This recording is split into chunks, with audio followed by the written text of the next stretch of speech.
Video था जब आप बाहर निकले। अब तो आपने दाढ़ी वाड़ी भी कटवा ली है साफ सुथरे लग रहे हैं आप जब रिहा हुए तो एक वीडियो था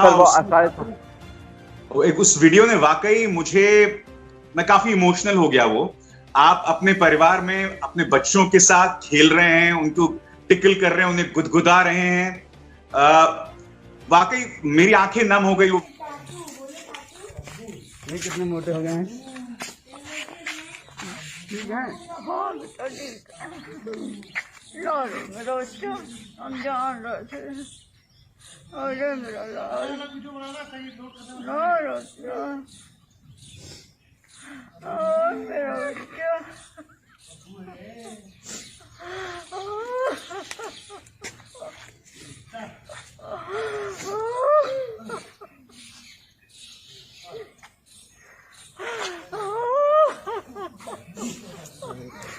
मामू को भी नहीं देखो, चित्ता को भी नहीं देखो। हम नहीं करेंगे, हम नहीं करेंगे, हम नहीं करेंगे, कुछ नहीं करेंगे।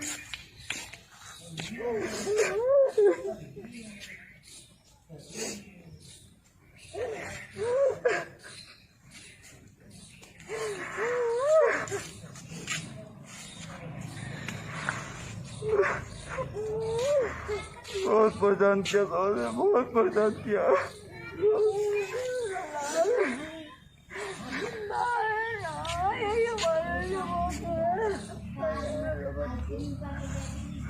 देखो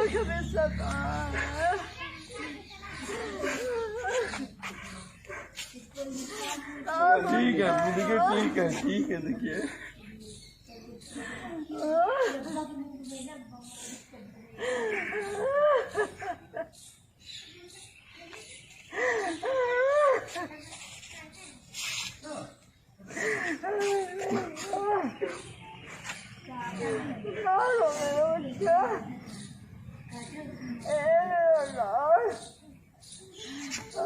मेरा बाबू देखो सब रो रहा है ना।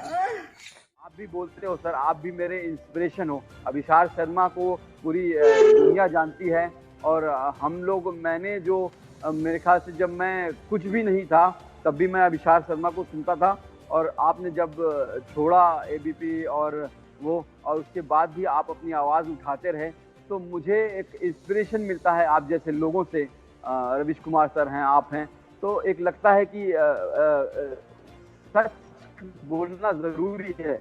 अगर इस जुल्म की दौर में जुबान खोलेगा कौन? अगर हम भी चुप रहेंगे तो बोलेगा कौन? आप जानते हैं डॉक्टर कफील, जब आप रिहा हुए और कुछ वीडियो सामने उभर कर आए, पहला तो वो वीडियो था जब आप बाहर निकले। अब तो आपने दाढ़ी वाड़ी भी कटवा ली है साफ सुथरे लग रहे हैं आप जब रिहा हुए तो एक वीडियो था उस वीडियो ने वाकई मैं काफी इमोशनल हो गया। वो आप अपने परिवार में अपने बच्चों के साथ खेल रहे हैं, उनको टिकल कर रहे हैं, उन्हें गुदगुदा रहे हैं। वाकई मेरी आंखें नम हो गई वो वीडियो देखकर। और मैं आपको बताता हूं क्यों। मैं कुछ दिनों के लिए बाहर जाता हूं ना कभी घर से, और जब मैं आता हूं लौट के, मेरे बच्चे उतने छोटे नहीं हैं, दोनों टीनेजर्स हैं, मगर जब मैं उनसे मिलता हूं तो बिल्कुल अभी भी वैसे ही मिलता हूं। मैं कल्पना कर सकता हूं कि उन 200 दिनों में, उस काल कोठरी में, उस आइसोलेशन में आप किस इमोशनल ट्रॉमा से गुजरे होंगे, और अब आप बाहर आ गए हैं। मैं जानता हूं कि आपकी पत्नी, आपकी मां आपकी सुरक्षा को लेकर चिंतित होंगी। मैं जानना चाहता हूं, और मैं एक इंसान के नाते आपसे कह रहा हूं, शायद पत्रकार या एक ऐसे शख्स के नाते नहीं जो इस सरकार से सवाल पूछता रहेगा, क्या आपको नहीं लगता डॉक्टर कफील खान कि आप संयम बरतें हैं? आप देखिए, आपका एक परिवार भी है, आपके बच्चे हैं, उनके लिए।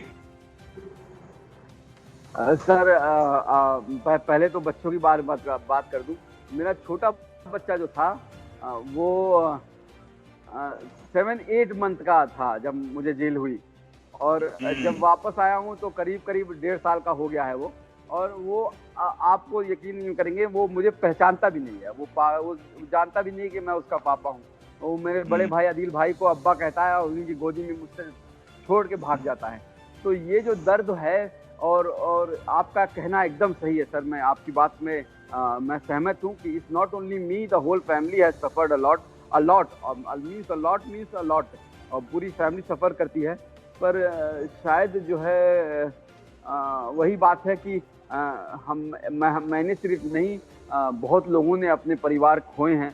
और अभी जो लॉकडाउन जिस तरह से घोषित कर दिया गया 8 बजे आके कि 12 बजे से पूरे इंडिया में लॉकडाउन है, वो मैंने प्रधानमंत्री को लेटर में भी इस बात को जिक्र किया था कि lockdown is a means to prepare yourself. या आपने वेंटिलेटर इतने बना लिए, आपने बेड इतने बना लिए, आपने ये कर लिए। लॉकडाउन जो है कोरोना वायरस का इलाज नहीं है।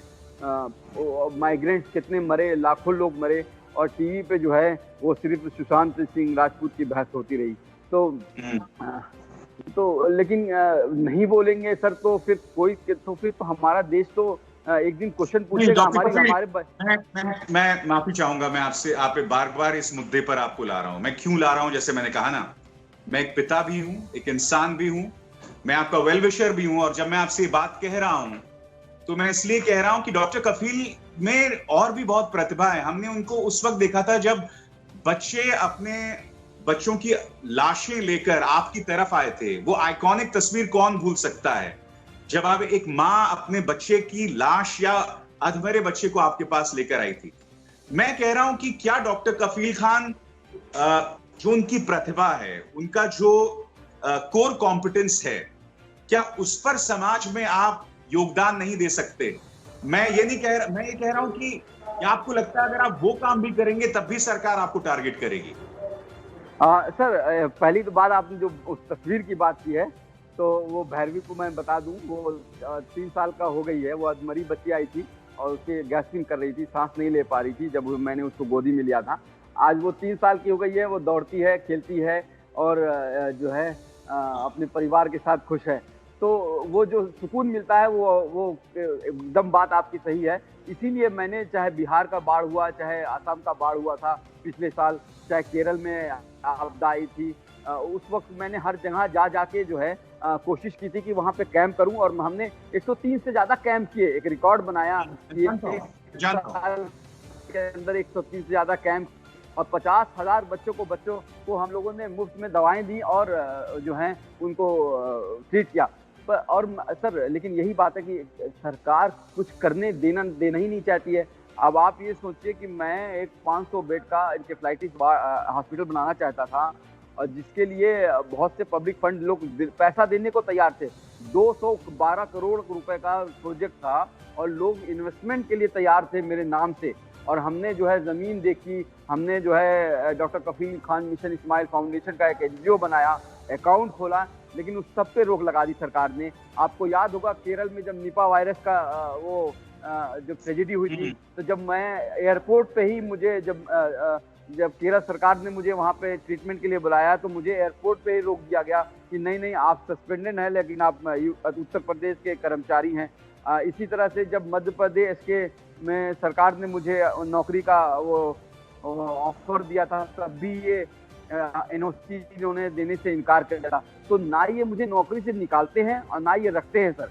मैं एज अ सरकारी सर्वेंट अभी भी हूँ, मैं जो हूँ अभी भी उत्तर प्रदेश सरकार के कर्मचारी हूँ। तो मैं जो फ्री कैंप कर सकता हूँ, और वो भी अपनी एक लिमिट में रह के। इस वजह से मैं बहुत कुछ नहीं कर सकता, मैं अभी भी सरकार से बंधा हुआ हूँ। जिस दिन मैंने, आपको यकीन नहीं होगा, 25 बार मैं रिजाइन कर चुका हूँ कि मुझे छोड़ दो भाई, मुझे नौकरी से निकाल दो।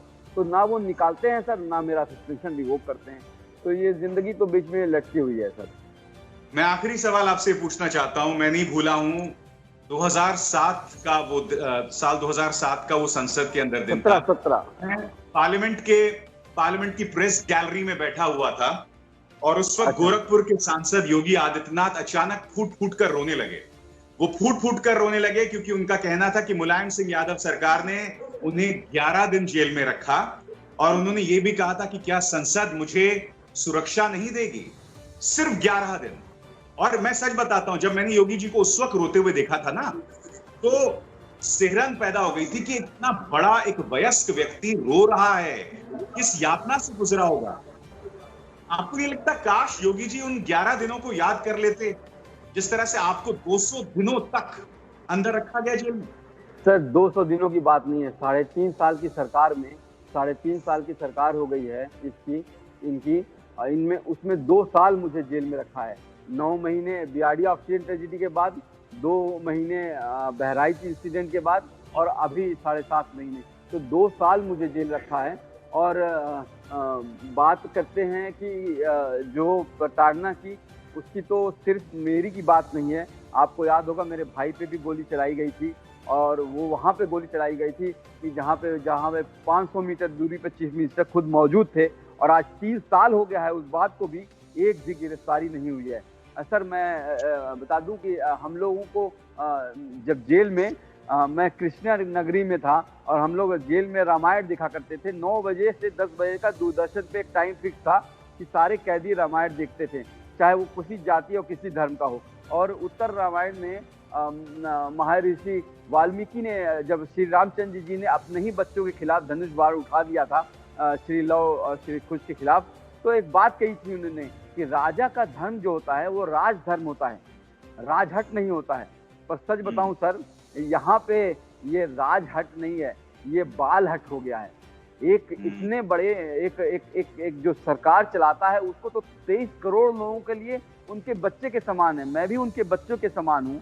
मैं तो उनसे फिर से निवेदन करना चाहूंगा, आपके माध्यम से निवेदन करना चाहूंगा मुख्यमंत्री आदित्यनाथ जी को कि मेरी नौकरी मुझे दे वापस दे दें, ताकि मैं कोरोना वॉरियर की तरह काम कर सकूं, मैं भी देश की सेवा कर सकूं। बहुत बहुत शुक्रिया डॉक्टर कफील खान। मैं क्या कहूं, मैं बस यही उम्मीद कर सकता हूं आप सुरक्षित रहें, क्योंकि डॉक्टर कफील खान न सिर्फ एक डॉक्टर हैं जो अपने सामाजिक सरोकार समझता है, बल्कि एक इंसान भी हैं। और इसलिए शायद मैंने 2 बार आपसे वो सवाल कहा, क्या अब आप थोड़ा संयम बरत सकते हैं राजनीतिक मुद्दों पर जाने के बजाय, क्योंकि जैसे मैंने कहा ना कि आपका एक परिवार भी है। आप सुरक्षित रहें। आप सर हम जो हैं, अभी मैं 2-4 दिन, 1 हफ्ता अपनी फैमिली के रहने के बाद हम लोगों ने आसाम और बिहार का प्लान बना लिया है, और मैं बिहार चलना जा रहा हूँ, क्योंकि बाढ़ जो आई है वहाँ से, तो बाढ़ का पानी जब चला जाता है तो उसके बाद जो होता है वहाँ पे बहुत से बीमारियाँ आती हैं। तो हम चाहते हैं वहाँ पे कैंप करना, और मैं एज अ हेल्थ प्रोफेशन कोई राजनीति में जा रहा हूँ, और आपकी बात से मैं सहमत हूँ कि परिवार के साथ टाइम बिताऊंगा सर। Thank you. चलिए, ईश्वर भगवान शिव आपको शक्ति दे, ये मेरी प्रार्थना है उनसे। और बहुत बहुत शुक्रिया डॉक्टर कफील खान, आपने मेरे लिए वक्त निकाला। बहुत बहुत शुक्रिया। शुक्रिया आपका सर, शुक्रिया आपका अभिषेक सर, शुक्रिया आपका। Thank you.